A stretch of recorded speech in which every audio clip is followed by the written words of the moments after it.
গোপনে যায় ভোরে প্রভু তোমার দানে, তোমার দানে, তোমার দানে।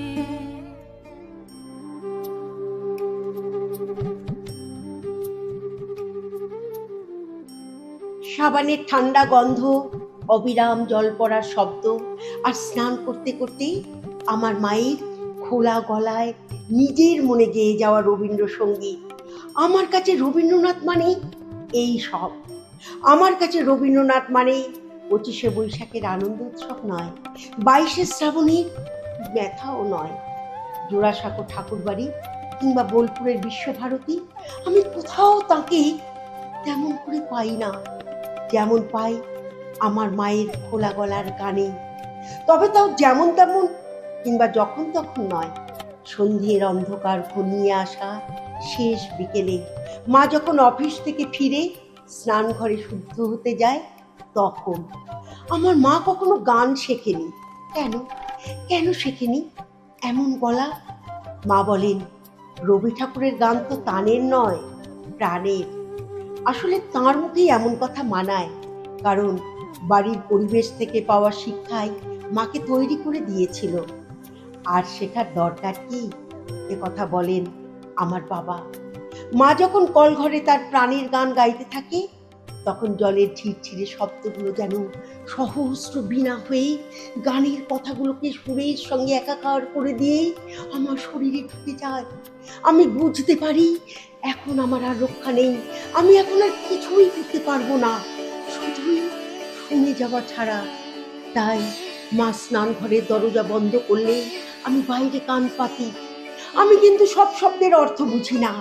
সেদিন মা গাইছিল, যাহারিয়ে যায় তাগলে বসে রইব কত আর, যাহারিয়ে যায় আর পারিনে রাত জাগতে হে নাথ, পারিনে রাত জাগতে হে নাথ, ভাবতে অনিবার।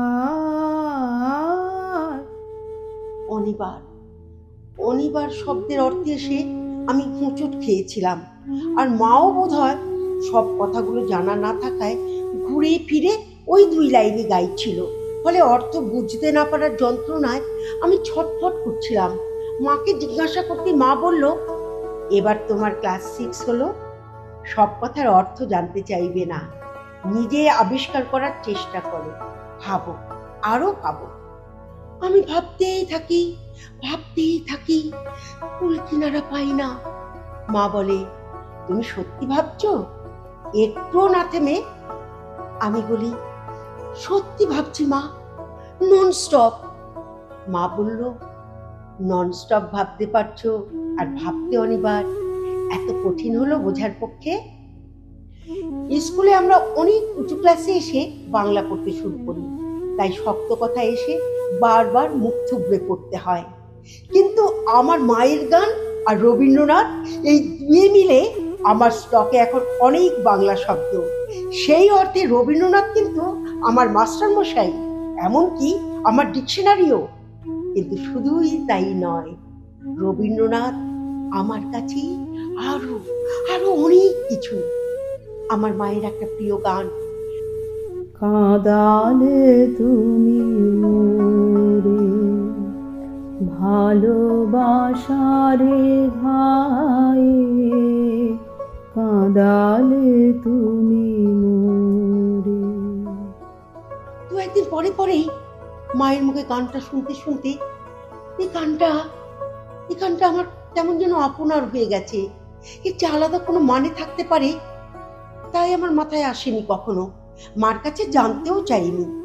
কিন্তু সেদিন হঠাৎ যেদিন বিকেল না হতে হতেই অন্ধকার ঘনিয়ে এলো, আমাদের একরত্তি বাগানের কচি কচি গাছগুলো ভেজা বাতাসেই উথাল পাথাল হতে থাকলো, আমার হঠাৎই মনে এলো, নিবিড় বেদনাতে পুলক লাগে গায়ে,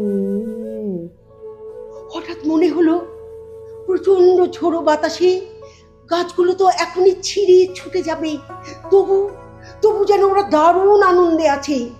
সেই প্রথম বুঝলাম কান্নার সঙ্গে ভালোবাসার একটা নিকট সম্বন্ধ আছে, গভীর দুঃখের সঙ্গে আনন্দের, গাছেদের ভালো লাগা, চারপাশের প্রাকৃতিক উল্লাস আর আমার বুঝতে পারার ভালো লাগায় আমি কতক্ষণ মুগ্ধ হয়ে জানালার ধারে দাঁড়িয়েছিলাম। জানি না চমক ফিরল যখন বুঝতে পারলাম আমার ভীষণ কষ্ট হচ্ছে, ভীষণ ভীষণ কি একটা ব্যথা আমার গলার কাছটা চেপে ধরেছে। এরই মধ্যে ঝমাঝম বৃষ্টি শুরু হয়ে গেল। আমার কষ্ট, আমার ভালো লাগা সব কিছুকে ছাপিয়ে বৃষ্টির ঝাপটা আমার সারা শরীর ভিজিয়ে দিল। জলের ছাদ থেকে ঘরদোর বাঁচাতে মাঝে কখন জানালা বন্ধ করতে শুরু করেছে টের পাইনি। টের পেতেই জানতে চাইলাম, অভিসার মানে কি মা? মা বলল, অভিসার আবার কোথায় পেলে? কেন, তোমার গানে? আমার গানে অভিসার? ও, তোমারও অভিসারে যাব অগমকারে? তোমার অভিসারে যাব আগম পারে। হ্যাঁ, ওখান থেকেই।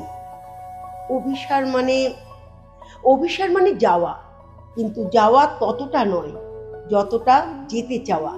বলেই মা তার ঘর গেরস্থালি গোছাতে কোথায় যে উধাও হলো। গমন মানে যদি যাওয়া হয়, তাহলে অগম মানেই যেখানে যাওয়া যায় না। অগম শব্দটার মানে বুঝতেই অভিসারে যেতে চাওয়া আর যেতে পারা আমার কাছে পরিষ্কার হয়ে গেল। বুঝলাম কেন পরাণে বাজে বাঁশি আর কেনই বা নয়নে বহে ধারা। বুঝলাম দুঃখেরও মাধুরী মানেই ভালো লাগার দুঃখ। আরো বুঝলাম সব কেড়ে নিয়েও কেউ কিছুতেই ছাড়ে না। আবার যার কেড়ে নেওয়া হলো তার মনও সরে না যেতে। দরজার ছিটকিনি খুলে বাগানে নামতেই গাছেদের মতোই অবস্থা হলো আমার। সকলে নিবে কেড়ে, দিবে না তো ছেড়ে। ভিজতে ভিজতেই বুঝতে পারলাম এই কথার আসল মানেটুকু। ঝড়ো ঝড়ো বৃষ্টির অবিরাম ধারায় ভিজতে ভিজতে আমার মায়ের মতোই খোলা গলায় গাইতে লাগলাম, তোমার অভিসারে যাব আগম পারে। তোমার অভিসারে যাব আগম পারে। চলিতে পথে পথে বাজুক ব্যথা পায়ে। কাঁদালে তুমি মোরে ভালোবাসারে ঘায়ে। কাঁদালে তুমি। জানালায় চোখ পড়তেই দেখি আমার মতো করেই মা আমার গান শুনছে। চোখাচোখি হতেই বলল, ঢের হয়েছে, উঠে এসো এবার। সপ সপে ভেজা জামায় ঘরে ঢুকিয়ে দেখি বাবা ফিরে এসেছেন কখন। বললেন, বৃষ্টিতে ভিজতে ভিজতে বর্ষার গান এলো না মনে? বাবাকে কি করে বোঝায় অভিসার শব্দের মানেটুকু এখন আমি জানি। আজই জেনেছি ভালোবাসার আঘাতে কেমন করে কাঁদা যায়। এই সব নিয়েই আমার রবীন্দ্রনাথকে আমি এভাবেই মেঘলা আকাশে, বাদল বাতাসে, মায়ের স্নানের শব্দে, সাবানের গন্ধে, বিকেলের মরে যাওয়া আলো অন্ধকারে বার পেতে চাই। বছরের পর বছর, প্রতি বছর, যতদিন যাবে। ধাই যেন মোর সকল ভালোবাসা প্রভু তো তোমার পানে, তোমার পানে যাই যেন মোর সকল গভীর আশা, প্রভু তোমার কানে, তোমার কানে।